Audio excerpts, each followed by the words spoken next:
Distinguished ladies and gentlemen, friends, well, let me start from thanking the committee for the invitation. I think this debate is not only timely, it's very important. Because extreme weather, slow onset events, droughts, floods, heat waves are no longer those horrible stories happening elsewhere. The Europeans experience devastating hurricanes and tornadoes, violent natural disasters, but luckily, there is still time to act, to reduce anthropogenic pressure on the environment, and we need to do so on all levels. Central governments, cities and regions must race to the climate-related challenges. It is a real pleasure for me, in my capacity of climate champion, to address those who are championing climate action themselves. Cities and regions are planning and implementing measures and actions which are real game changers, and the reports that this committee has just adopted are clear evidences of what is possible to do on local and regional level. But the governments are responsible for a wider legal framework and high-level political support for such the actions. Distinguished colleagues, we meet today 150 days before opening of the COP24 in Katowice. What are the key tasks ahead? Conference of Parties, which means all parties, has been mandated to conclude the Paris Agreement work program and agree upon all the necessary procedures, guidelines and modalities which shall make the agreement operational. All its mechanisms and institutions must be in place after Katowice COP concludes. Paris Agreement could be agreed because a delicate balance has been struck between all countries. This is what is determining the expectations towards the entire architecture of Katowice package, as well as its completeness. Unless complete, it won't be balanced. Unless balanced, it won't be inclusive and owned by all parties. And unless party-owned, it may not be agreeable. So this is the real political and negotiation-related challenge.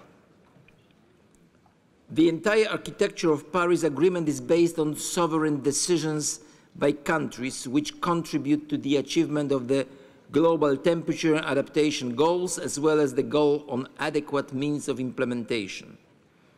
No contribution, doesn't matter how big, can alone solve the climate problem, and every contribution, even the smallest, is important and meaningful.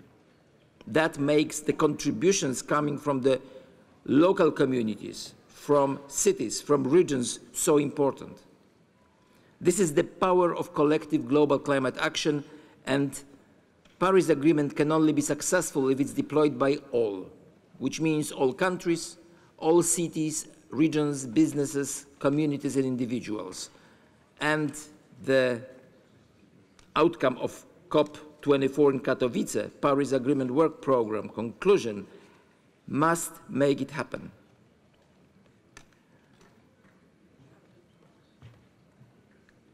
Transforming of a global development pattern in a way so we can achieve climate neutrality by the second half of this century, some call it zero net emission, remains the key long-term objective of the agreement. Technology and investment-driven reductions of carbon dioxide emissions must be balanced with the enhanced capacity of biosystems, of forests, soil in particular, to capture and store atmospheric carbon. And of course, growing population with limited access to water, food and energy without decent jobs may lead to international conflicts or even wars. Continued unbalanced development of a few, while too many struggle with poverty, must be replaced by universally deployed policy of sustainable transition, ensuring just and inclusive access of all to development. Such an access must offer equal opportunities to develop our homelands in a sustainable manner, using indigenous resources and traditional knowledge, respecting everybody else's sovereignty, being mindful of the existing resource limitations. Spatial planning is a prerequisite of sustainable development. Land management, investments, It's mostly in the hands of regions, and it's up to the regions and cities to maintain the balance between human, environmental, and economic dimensions of development. The economy itself cannot bloom at the expense of environment or unbearable social cost. Environmental protection cannot impede fight against poverty, and nations strive for better life. Life standards will not improve thanks to aggressive economic growth in a dirty, unhealthy environment. We know it very well in Europe. Both Paris Agreement and 2030 Sustainable Development Goals define our future actions as a framework for just, inclusive, sustainable transitions, plural, as every policy, every measure and action needs to preserve a balance between human, environmental and economic. Losing this balance would mean losing the opportunity.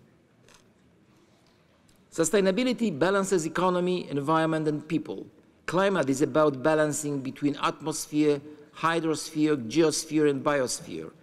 The people, the humanity, have damaged this balance and impeded our own ability to live healthy and peaceful life. The guidelines of Paris Agreement Work Programme, all the modalities and procedures for implementation must restore and reinforce this balance in the negotiations. A balance between adaptation and mitigation, between top-down and bottom-up, between capabilities and responsibility, between finance and action, between urgency and long-term vision. It is about trust, transparency, mutual respect, and the engagement of all. The ultimate goal of Katowice COP24 is adoption of the implementation guidelines for the Paris Agreement. Complete guidelines, which would allow for immediate operationalization of all the mechanisms and institutions of the agreement, which would allow transparent communication of efforts, facilitate understanding of action and its outcomes to both governmental and non-governmental partners. That would help to cooperate and do more, faster and better. Time for talking, well, it's in fact over. And it is time for implementation now. The impacts of climate change will not be alleviated by talking.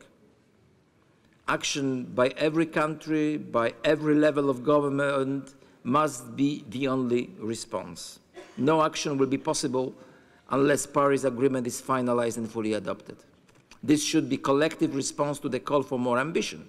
Cooperation between parties and also non-parties, supported by climate action, is what boosts collective ambition. Collectively, we can do and achieve much more than a simple sum of individual undertakings. Ladies and gentlemen, the slogan of COP24 Polish presidency is changing together. And we do hope that joint efforts can and will bring that change we need. Collectively, we have the power. Let's change the world together. Thank you very much.